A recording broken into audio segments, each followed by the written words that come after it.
contestar quién es ese Dios en el cual hemos depositado nuestra confianza.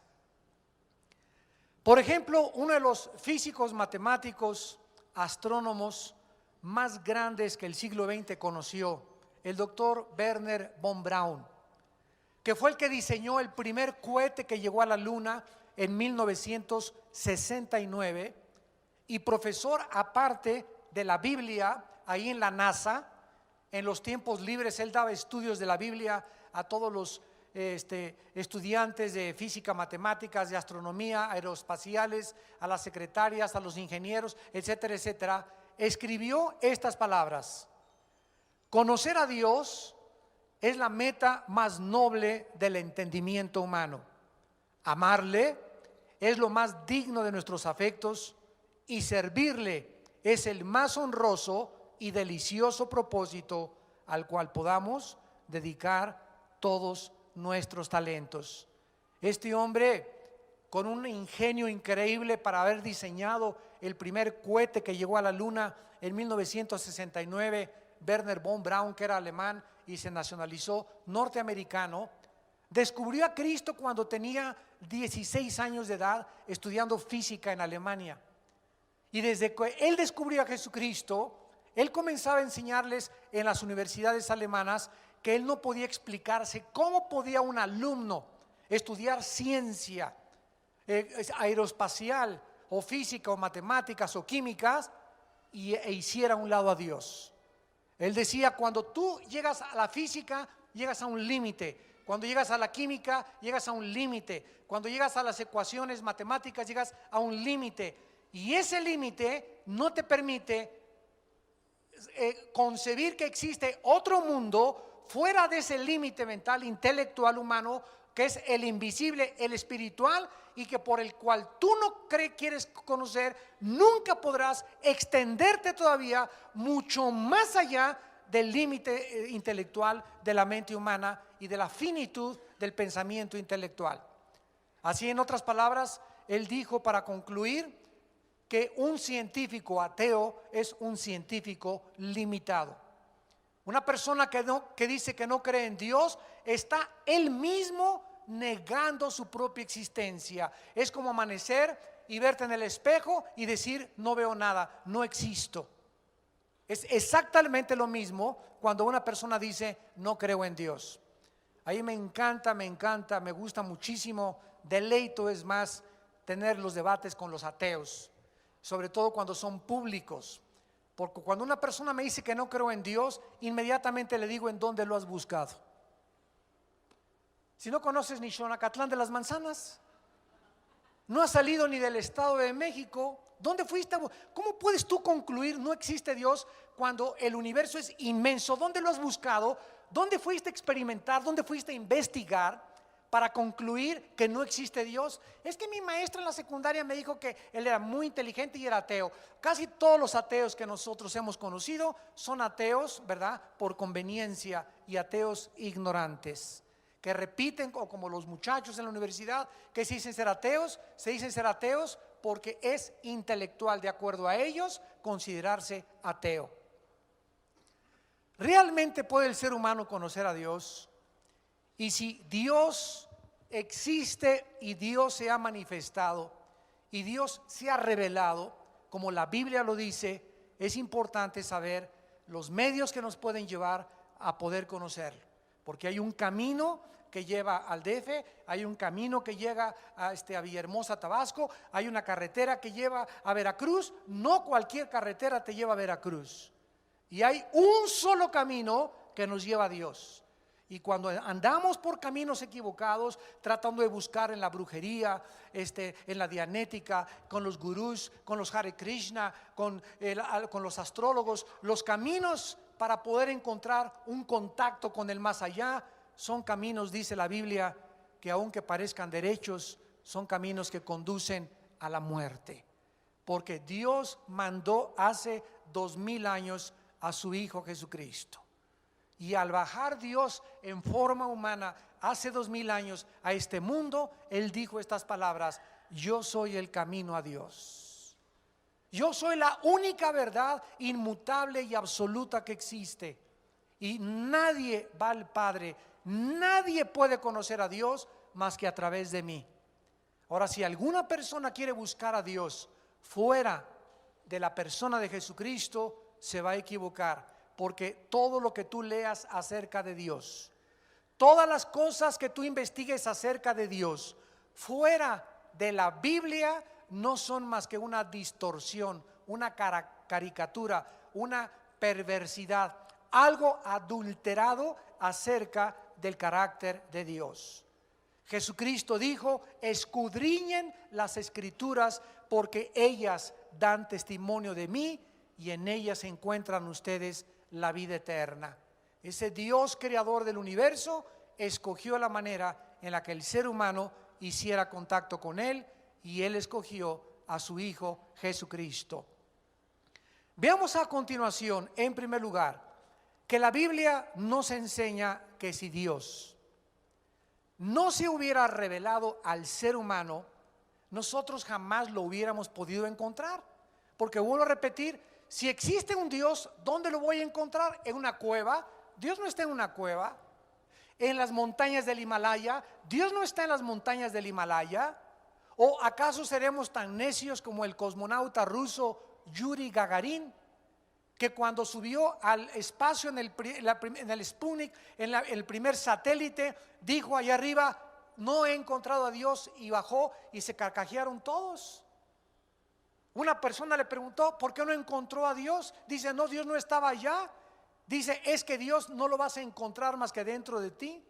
Y él pensaba encontrar a Dios en la luna, pensaba encontrar a Dios sentado en un arpa con un jugo de limón ahí, tomándose en Marte alguna soda, etcétera, etcétera. Y no es posible así conocer a Dios, porque Dios, si existe Él, trasciende nuestra dimensión de nuestros 5 sentidos, trasciende nuestra finitud intelectual, está mucho más allá de todo aquello que lo podamos nosotros concebir o comprender. Si existe Dios, Él es el que tuvo que haber hecho el contacto con nosotros. Hace algunos años yo tenía uno de mis escritores favoritos llamado Carlos Sagan. Él hizo esa película famosa que ustedes han visto que se llamó Contacto. Y él trataba a través de satélites de poder contactarse para ver si captaba algún sonido en el espacio que pudiera descifrar y que viniera de alguna raza o alguna era o seres extraterrestres, y poder comprobar que existe vida fuera del universo.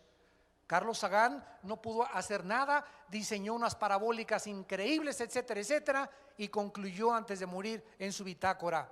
Dijo Carlos Sagan: no existe ningún propósito en esta vida ni en el universo fuera de aquel que podamos nosotros descubrir dentro de nosotros.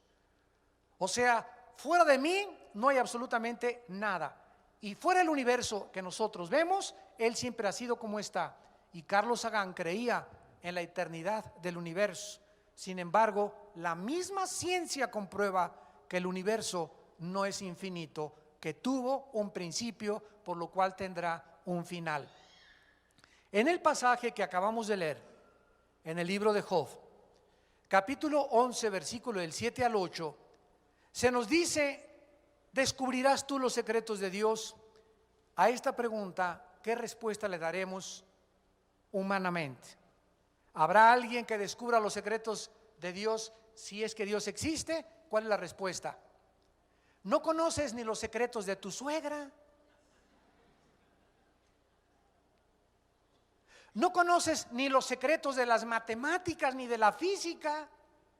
Todavía los físicos no han podido definir la luz. ¿Es una corriente de electrones? ¿Es un fluido? ¿No pasan de ahí? Todavía no entienden las fuerzas gravitacionales los físicos. Todavía no entienden por qué la Tierra sigue girando sobre su eje en 24 horas. ¿Qué fuerza es la que le dio a la Tierra ese movimiento? ¿Y por qué no se para? Si de acuerdo a la física toda fuerza es proporcional a la fuerza aplicada, todo movimiento es proporcional a la fuerza aplicada, y la aceleración de la masa es proporcional a la fuerza que le aplicas. Si yo tengo una canica aquí, le hago a la canica así, pasa la canica sale disparada de acuerdo a una fuerza que le apliqué, pero la canica se tiene que parar. ¿Por qué? Porque cuando se para necesita más fuerza para seguir empujándose, para seguir dando una vuelta o para seguir su trayectoria. Tú disparas una bala y sale la bala a una velocidad tremenda y hace una parábola y se tiene que caer la bala porque la fuerza de la pólvora se le acabó. Disparas una flecha y hace una parábola y se cae la flecha, porque así es la fuerza gravitacional y es la ley de la física. Pero a la Tierra, ¿quién le hizo así que no ha perdido su velocidad y se sigue manteniendo desde hace miles o millones de años? Y al mismo tiempo, ¿quién la empuja para que le dé la vuelta alrededor del Sol y para que sea posible las 4 estaciones? ¿Qué es lo que hace que los átomos en el macrocosmos y en el microcosmos tengan fuerza volicional? Y los científicos ni siquiera han descubierto eso, mucho menos descubriremos los secretos de Dios. ¿Descubrirás tú los secretos de Dios, Ciro Peraloca? ¿Llegarás tú a la perfección del Todopoderoso? ¿De veras te crees más inteligente que si Dios existe? De acuerdo a mis conceptos y de acuerdo, no salió ni el Estado de México, pero según mis cálculos Dios no existe. ¿De veras te crees tan sabio y tan perfecto para poder concluir que no existe algo que trasciende tus 5 sentidos simplemente porque no lo puedes observar con tus ojos ni palpar con tus 5 sentidos? La Biblia nos contesta y nos dice que los secretos de Dios y su perfección es más alta que los cielos. ¿Qué harás? Dice el versículo 8. Es más profunda que el Sheol, ¿cómo la conocerás? Entonces concluimos que si Dios existe, no lo vamos a poder encontrar buscándolo en este mundo, ni yéndonos en un cohete buscándolo en el espacio. Tenemos que encontrar y descubrir que ese Dios invisible, eterno, poderoso, creador, diseñador, legislador de la ley, es el que Él vino a este mundo y Él se nos reveló.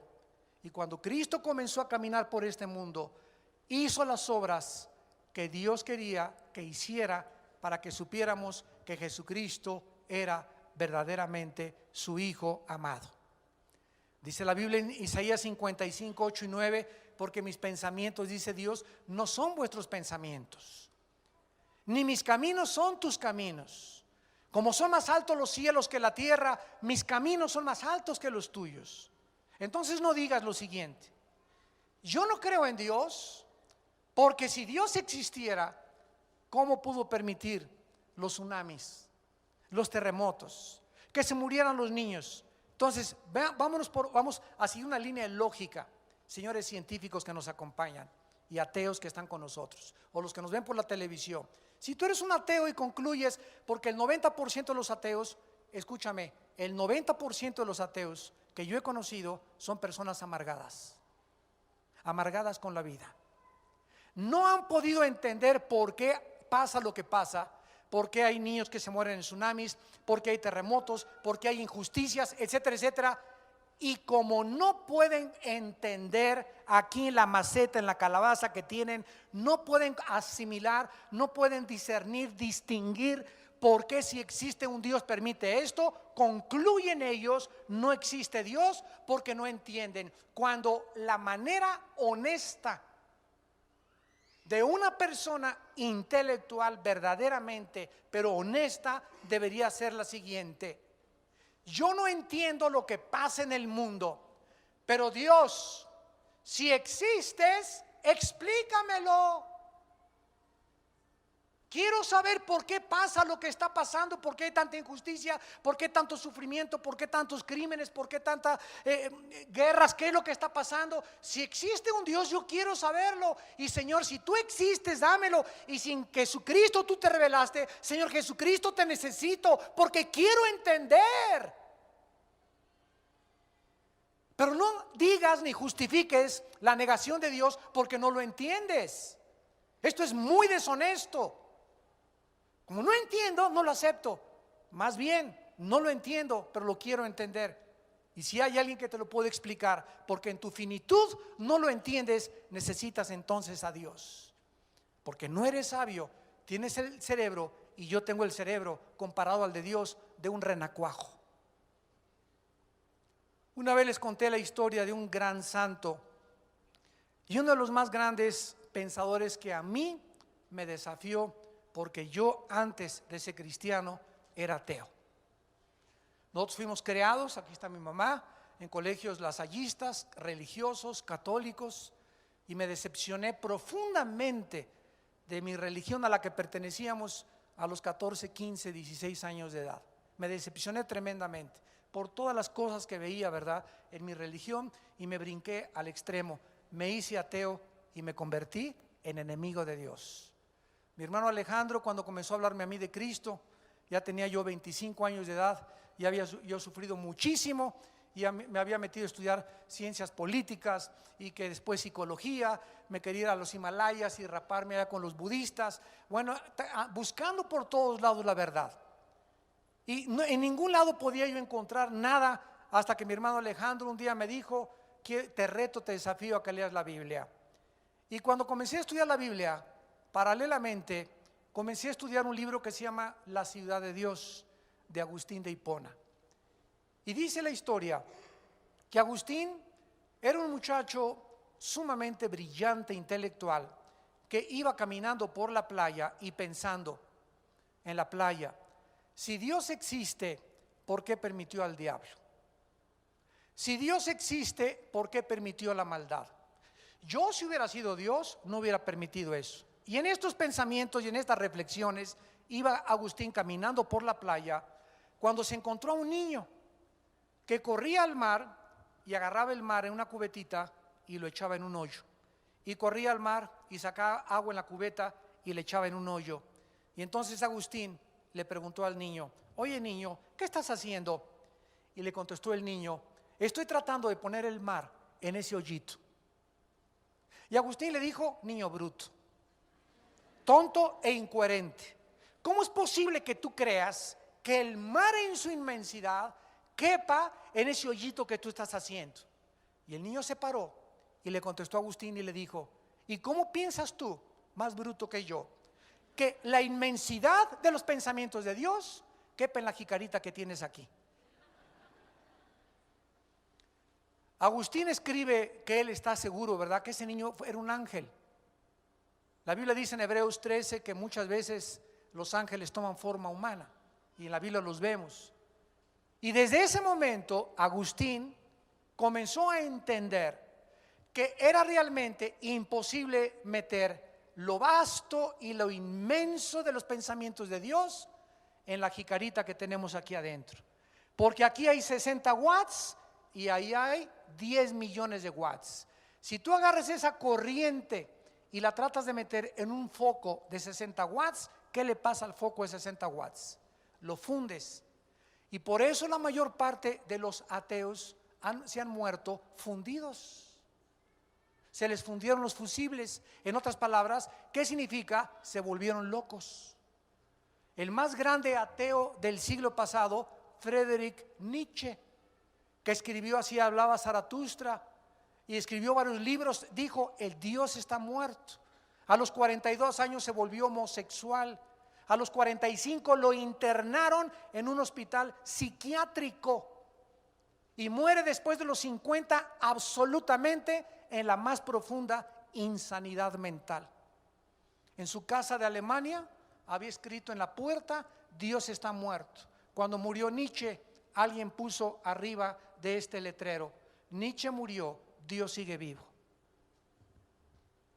Se vuelven locos. Jean-Paul Sartre, otro filósofo posterior a Nietzsche en los 60s, que escribió La náusea, El muro, un filósofo francés, el padre se le conoce del existencialismo.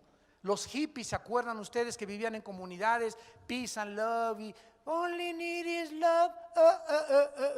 Michel, el submarino amarillo que los Beatles hicieron en viaje de LSD, que lo hacían en viajes de marihuana, y toda esa época Elvis Presley, los 60s, que fue cuando se prendió la chispa. Toda esa época, el que estaba detrás intelectualmente era un hombre llamado intelectual francés, Jean-Paul Sartre. Y antes de morir, él comenzó a gritar: ¿dónde está Dios? ¿Dónde está Dios? Y se acercó su enfermera y le dijo: oiga, señor Sartre, si usted toda la vida ha negado a Dios. Dice: pero es que me gustaría en momentos como este saber que hay un Dios.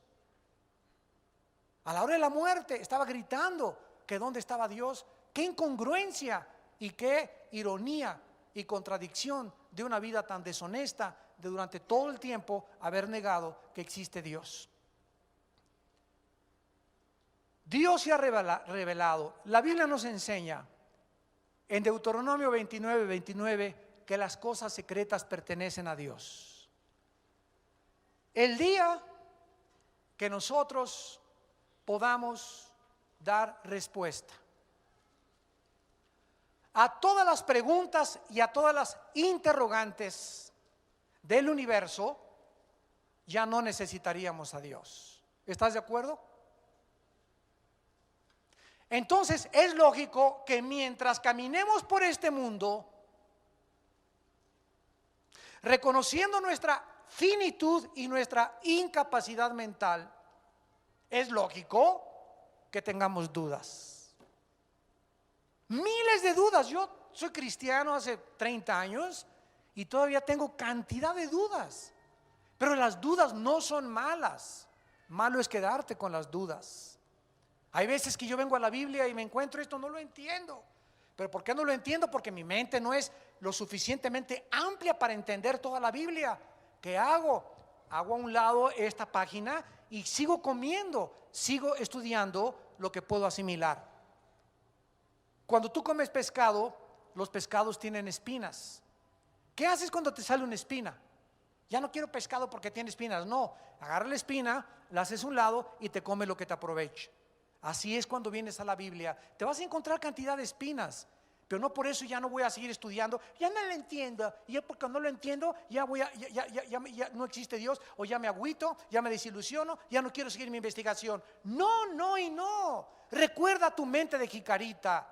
Recuerda que Dios con el tiempo te va a aclarar lo que ahorita no lo entiendes.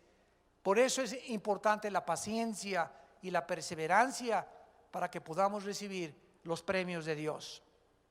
En Mateo 11, versículo 25 al 27, sucedió algo tremendo con el apóstol Pedro. Dice Mateo 11, versículo 25: en aquel tiempo respondiendo Jesús dijo: te alabo, Padre. Te alabo, Señor Dios del cielo y de la tierra, porque escondiste estas cosas de los sabios. Dios escondió las cosas profundas del universo de los sabios. No es a través de la investigación que los sabios y los entendidos van a conocer a Dios. Al contrario, la mayor parte de los científicos y la mayor parte de los sabios e intelectuales se creen que como ellos no pueden encontrar a Dios, se creen dioses y acaban negando a Dios. Y las revelaste a los niños. Dios esconde los misterios del universo y de su persona y de su carácter de los grandes maestros, de las grandes mentes brillantes, porque Dios sabe que esas personas brillantes e inteligentes con premios Nobel de literatura y de ciencia y de química y de física, ellos inevitablemente se enorgullecen de su conocimiento y se vuelven arrogantes. Y creen que porque ya tienen 2 o 3 cuadritos ahí colgando que dice doctor en filosofía y letras, doctor en ciencias políticas, premio Nobel de química de 1900 fulano de tal, ya creen que con eso los traen a la televisión y el mundo se vuelca hacia esas mentes como Alberto Einstein, como Stephen Hawking, etcétera, etcétera. Jean-Paul Sartre, maestro de maestros, gurú Hashima Maharashi Katakachi. Se rapan y porque traen la cola de caballo, el maestro. Viene un hombre del Tíbet, el Dalai Lama: maestro, díganos los misterios del universo, usted que tiene contacto con Dios. Cuando el Dalai Lama dice que él ni siquiera conoce a Dios. ¿Por qué el Dalai Lama no lo conoce? Porque es ateo.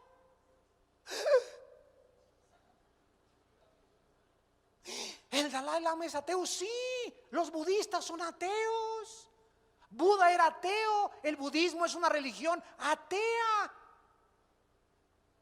Gautama Buda era un príncipe y vivía en un palacio con todos los conforts y con todas las comodidades del mundo, y se hartó del dinero de su padre, y le dijo Gautama Buda a su papá: papá, ya no quiero vivir aquí en el palacio, quiero ir al mundo, salirme de las murallas del palacio, y quiero conocer el mundo. Y salió Buda de su palacio, del palacio de su padre, y se encuentra limosneros, se encuentra leprosos, se encuentra personas sufriendo, y le impacta tanto a Gautama Buda el sufrimiento del mundo, que dedica su vida a descubrir por qué sufre el ser humano, y nunca lo encontró.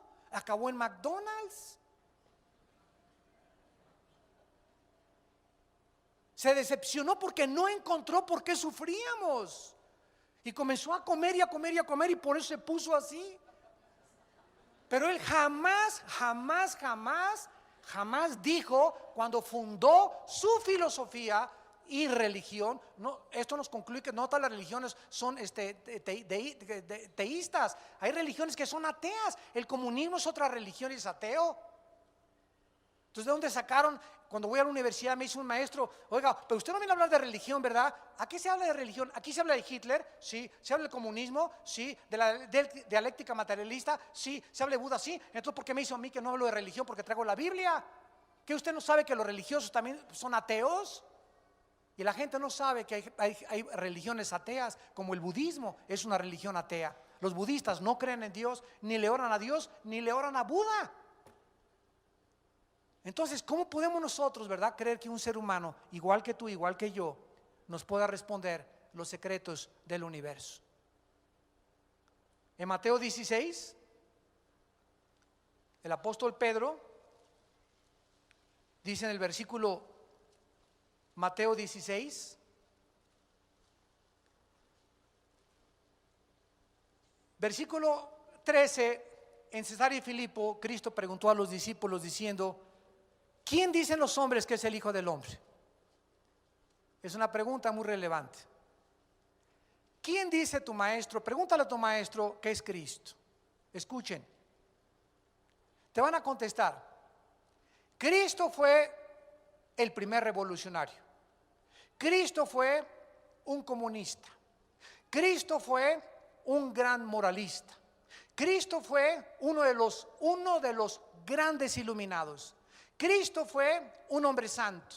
Esta es la opinión que, si tú le preguntas al mundo, te van a contestar. Pero nadie te va a contestar lo que Pedro le contestó a Cristo. A Cristo le interesaba saber qué decían las gentes acerca de él. ¿Qué dicen los hombres? ¿Quién soy yo? Le contestaron y le dijeron: unos Juan el Bautista, otros Elías, otros que eres un gurú, otros que eres un revolucionario, otros que eres ahijado del Che Guevara, etcétera, etcétera. Él les dijo: ¿y ustedes? Ya no me interesa lo que la gente diga. ¿Ustedes quién dicen que soy yo? Respondió Simón Pedro y le dijo: tú eres el Cristo, el Hijo del Dios viviente. Entonces le respondió Jesús: bienaventurado eres, Simón, hijo de Jonás, porque no te lo reveló ni Jean-Paul Sartre, ni la ciencia, ni la química, ni la física, ni tus investigaciones, ni ninguna universidad. No te lo reveló la carne ni la sangre, sino mi Padre que está en los cielos. Cuando yo me convertí al cristianismo y dejé el ateísmo, ya no vi a Cristo como el Che Guevara, como un grande iluminado, como un gran maestro moralista, como uno de los grandes santos de Dios, como uno de los tantos gurús, como le llaman también muchas personas, sino que cuando yo me encontré con Cristo y lo pude ver a través de la iluminación que Dios, al darme su espíritu, me abrió mi mente, lo vi y le pude decir: tú eres mi Señor y mi Dios. No me vengas con que fue un gran maestro moralista, un gran iluminado, un gran revolucionario, porque toda esta perspectiva que tú tienes acerca de él es por la ignorancia, porque no sabes que él es el Hijo del Dios viviente.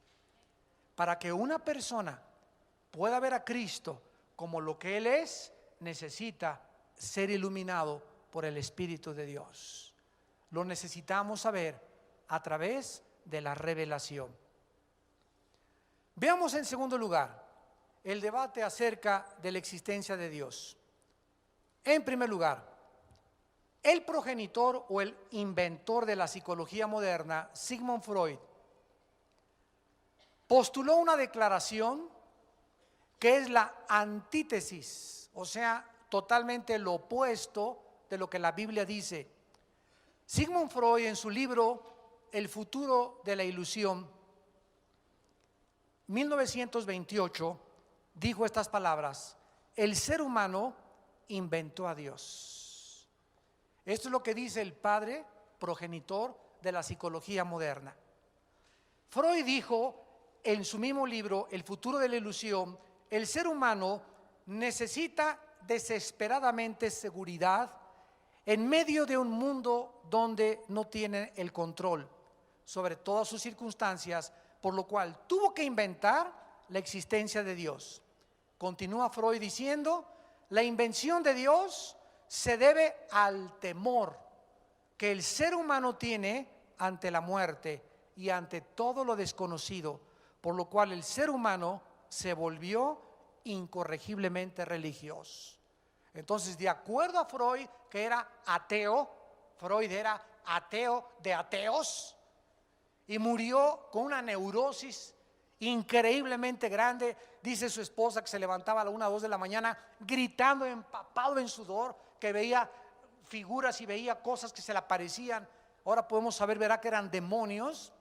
El padre de la psicología, con neurosis, con neurastenia, así muere casi loco.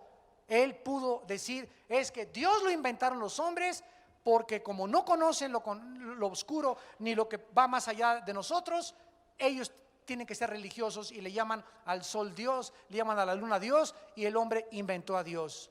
Freud se equivocó trágicamente por las tinieblas de su mente neurótica, porque si se le hubiera dado a escoger al ser humano, de acuerdo a la experiencia, entre inventar o eliminar a un Dios, el ser humano hubiera decidido que no existiera Dios. Al contrario, si al ser humano se le hubiera dejado sin la revelación de Cristo y de la Biblia, a ninguno de nosotros nos conviene que existe Dios. Porque el momento en que yo sé que existe Dios y que es un juez y que después de la muerte nos va a juzgar, ya mi vida está amenazada. Ya mi vida está confrontada. Es un trauma enfrentarme a un juez que me va a juzgar y que me está diciendo: no puedes hacer en la vida esto y esto y esto porque es pecado, esto y esto sí te lo permito. A mí no me conviene que ese Dios exista, porque ese Dios viene a tomar mi autonomía. Nos viene a robar lo que más amamos: ser libres, pero no libres sino libertinos. Que nadie nos diga lo que es bueno y lo que es malo. Yo, si me gusta otra mujer, me voy con ella. Si me quiero emborrachar, me emborracho. Si me gusta esto, lo hago. A mí no me conviene que exista ese Dios. Y esta es la razón por la cual el ser humano, cuando se confronta que hay un Dios, cuando te enfrentas a la Biblia y cuando te enfrentas al mensaje de la resurrección de Jesucristo, comienzas a temblar de los pies a la cabeza, porque no te conviene creer en Dios, porque amenaza tu autonomía. Te viene a decir: ahora tú ya no eres Dios, ahora quiero que sepas que te tienes que hincar delante de mí y te tienes que someter y tienes que obedecer mis leyes, porque di mi vida por ti en una cruz. Y a ti no te conviene que nadie te venga a decir lo que tú tienes que hacer ni lo que yo tenga que hacer. Si al ser humano se le hubiera dejado escoger entre que exista Dios y que no exista Dios, hubiéramos escogido que mejor Dios no existiera. En Romanos 1, el apóstol Pablo escribió estas palabras. Versículo 20, Romanos 1: porque las cosas invisibles de Él, su eterno poder y deidad, se hacen claramente visibles desde la creación del mundo, siendo entendidas por medio de las cosas hechas, de modo que no tienen excusa. De acuerdo a la Biblia, Dios no se puede ver. Su eterno poder y deidad no lo podemos ver porque es invisible. Sin embargo, cuando el ser humano levanta los ojos al universo y descubre en el universo dos cosas: orden y diseño. Orden increíble de los planetas, el movimiento de las galaxias, el movimiento perfecto y la distancia perfecta del Sol a la Luna, de los satélites de la Luna a la Tierra, la maravilla de oxígeno que respiramos, que es una combinación perfecta de hidrógeno, oxígeno, gases, y que al hacer así me permiten yo tener vida, y que si salgo de la atmósfera, esta combinación de gases ya no existe en el espacio más que aquí. El producto de la clorofila que las plantas emanan para convertirla en oxígeno, las manzanas y las frutas del campo que yo corto, y las uvas y que llevo a mi boca, y al llevarlas a mi boca, esas vitaminas y esos minerales son exactamente los que mi estómago, mis riñones, mi hígado necesitan para sobrevivir. Todo está interrelacionado: el oxígeno, las plantas, la comida, el propósito. Pienso, luego existo, existo, luego huevo, etcétera, etcétera. Nunca un chango dice: esta manzana la hizo Dios. Ni has visto a las jirafas que se hinquen tampoco con el cuello, que le hagan así a Dios tampoco. Ni los orangutanes que adoran a Dios y que comiencen a pensar acerca de tu existencia. Somos los únicos, los seres humanos, que estamos conscientes de que existimos y de que hay un destino después de la muerte. ¿Quién puso esa conciencia dentro de nosotros? ¿Por qué los egipcios, que no conocían la revelación de Dios en la Biblia, enterraban a sus muertos con comida y le ponían su espada? ¿Quién les dijo que lo iban a necesitar después de esta vida? Los aztecas, las tribus que tú me quieras comentar y decir, no hay una cultura, no hay una civilización en la historia que no haya creído o adorado a algún Dios, porque llevamos la eternidad dentro de la conciencia, porque la Biblia dice que fuimos creados a imagen y semejanza de Dios. Las cosas invisibles de Él y su eterno poder y deidad se hacen claramente visibles desde la creación, siendo entendidas al ver el diseño y el orden. Mi mente me dice: si hay un cuadro precioso, tiene que haber un pintor que lo pintó. Si veo una escultura hermosa, tiene que estar detrás un escultor. Si veo un edificio, tiene que haber un arquitecto. Si veo un reloj preciso en sus manecillas, tiene que haber un relojero. Si veo un Ferrari de 12 cilindros, tiene que haber un ingeniero italiano detrás de este motor. Yo no puedo creer que caminando por las playas, en la arena del desierto, junto al acumulador y los pistones y la bomba de gasolina, y por casualidad se hizo un motor de un Ferrari.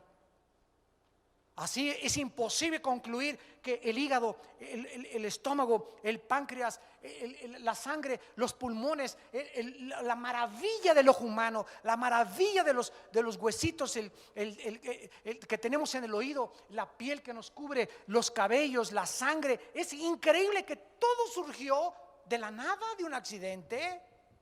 Sale por accidente un chango y de repente sale otra changa por otro accidente, con órganos reproductores femeninos, uno con órganos reproductores masculinos y el otro también por accidente. También el accidente, la madre naturaleza hizo una changa con órganos reproductores femeninos, y después se juntan los dos y sale un tercer changuito por accidente. Somos dos accidentes en medio de un accidente. Ni la India María cree eso. Pero profesando ser sabios, se hicieron necios.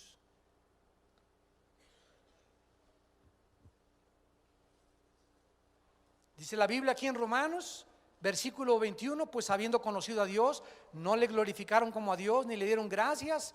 El ser humano no quiere reconocer a Dios, no quiere darle gracias, sino que se envanecieron en sus razonamientos y su necio corazón fue entenebrecido.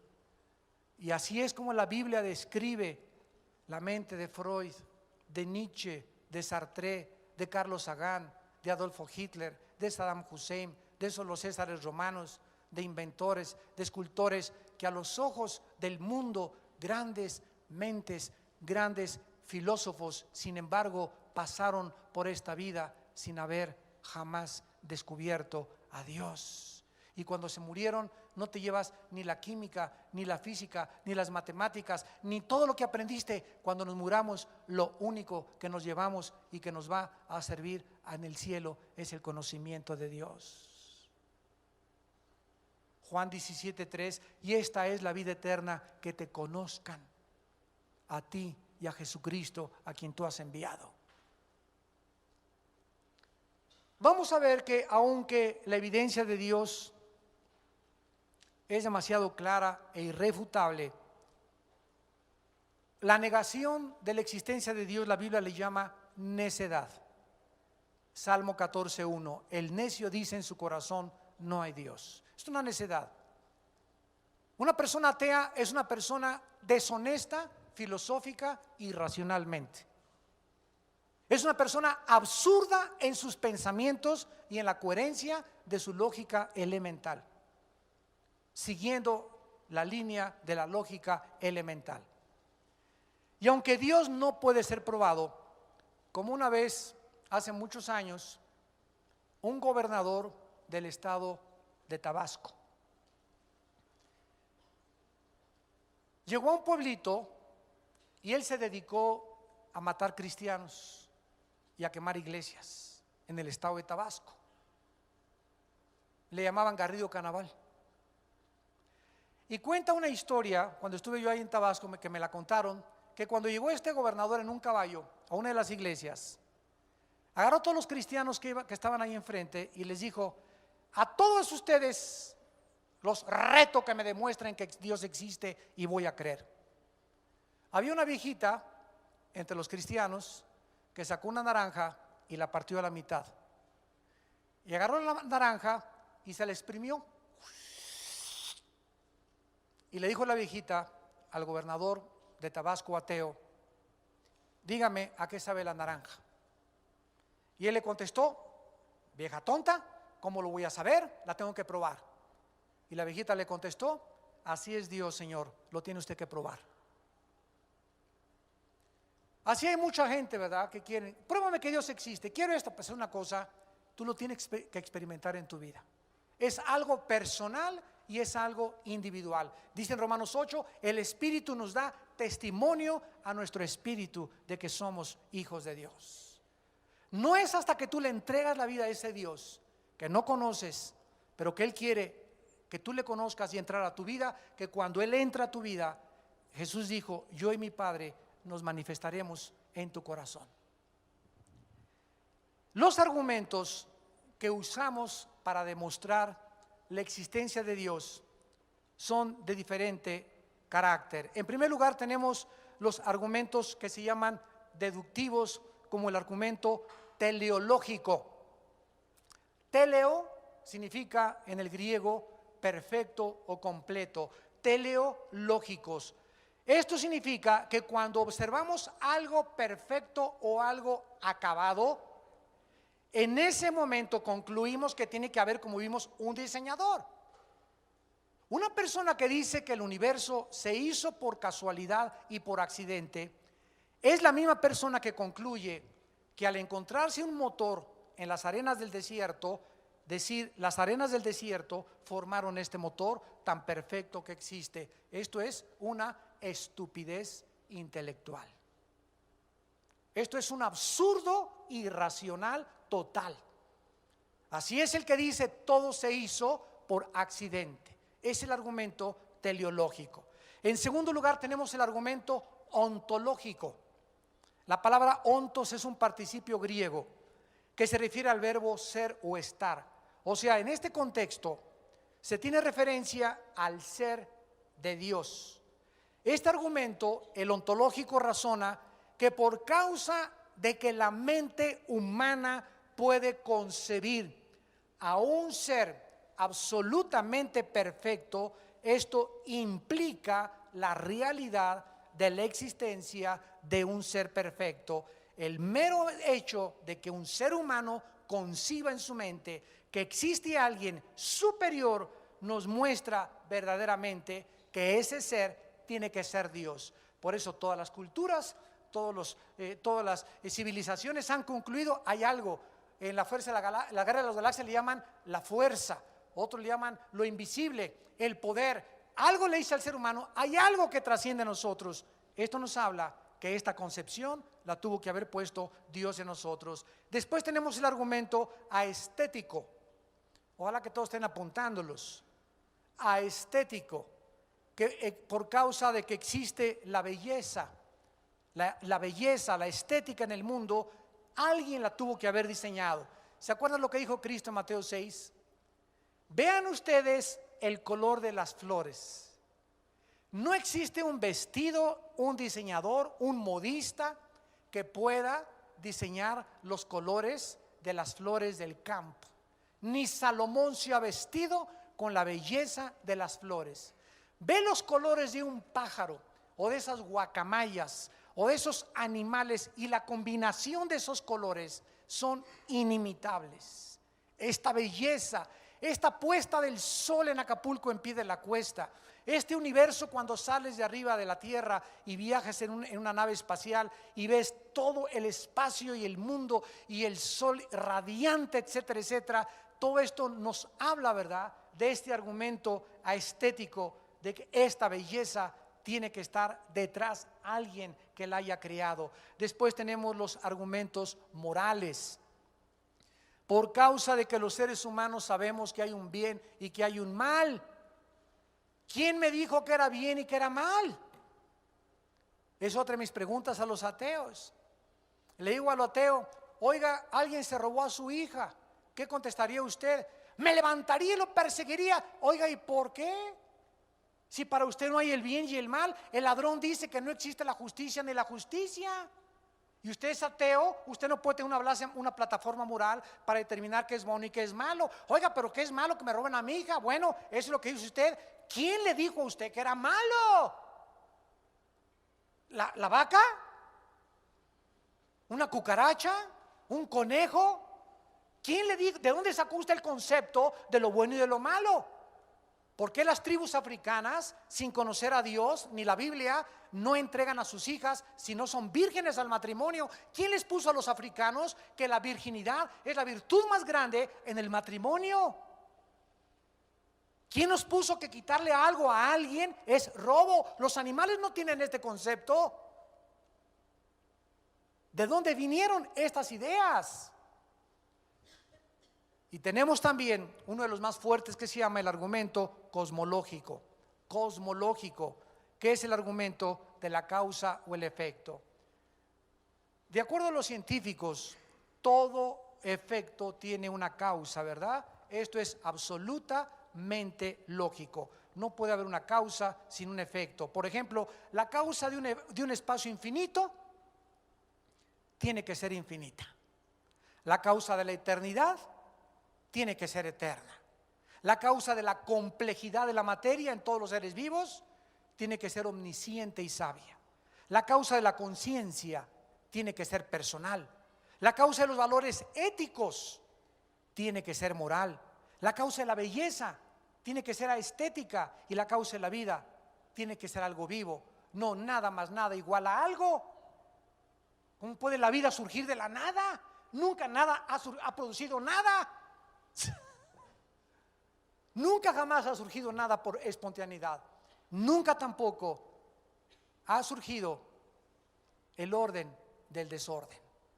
Si yo agarro la Enciclopedia Británica y corto todas las hojas del A a la Z y las pongo debajo de un ventilador durante 5 billones de años, ¿ustedes creen que en 5 billones de años la Enciclopedia Británica se va a poner del A a la Z en orden? Si yo agarro a 10 changos y los pongo arriba de un piano, ¿cuántos años les va a tardar en componer la novena sinfonía de Beethoven? ¿Cuántos años? Ni billones de billones de billones de billones de billones de años. Entonces, ¿por qué dicen los ateos que de un desorden, de una explosión del Big Bang surgió el orden, cuando la física nos demuestra y las matemáticas que nunca el orden ha surgido del desorden? Al contrario, el desorden surgió porque antes había un orden en el universo, tal como la Biblia lo establece. Y finalmente, escuchen ustedes algunos ejemplos de ateos antes de morir, y para compararlos con lo que la Biblia nos muestra de sus santos antes de morir. Dijeron, Voltaire, un ateo francés, al final de su vida dijo: casi toda la humanidad es una masa de horribles criminales desafortunados y el planeta no contiene nada más que cuerpos muertos. Fúchila. Hubiera deseado nunca haber nacido. Renan, otro ateo, vivimos en el perfume de un envase vacío. G. Wells, no existe, dijo, ninguna salida, ni alrededor ni a través de nada. Todo es un final, todo acaba en esta vida. Roberto Ingersoll dijo: la vida es un velo angosto entre el pico de dos eternidades. No miremos en vano, todo es un desperdicio, mirar más allá de las alturas.